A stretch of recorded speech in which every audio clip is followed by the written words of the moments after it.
Good morning, everyone. Another day of our travel. It's the third day. It's raining and raining heavily, and we are stuck in Birahi. There's a news that there's a landslide nearby, so no traveling as of now. You can see long queue of cars alongside the road.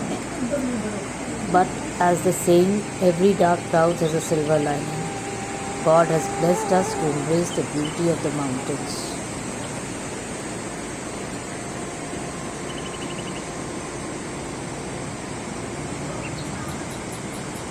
The rocky paths, the river flowing, the slender trees, the gentle drizzle, and the heavenly breeze. You can see the breathtaking valley below. It's amazing view.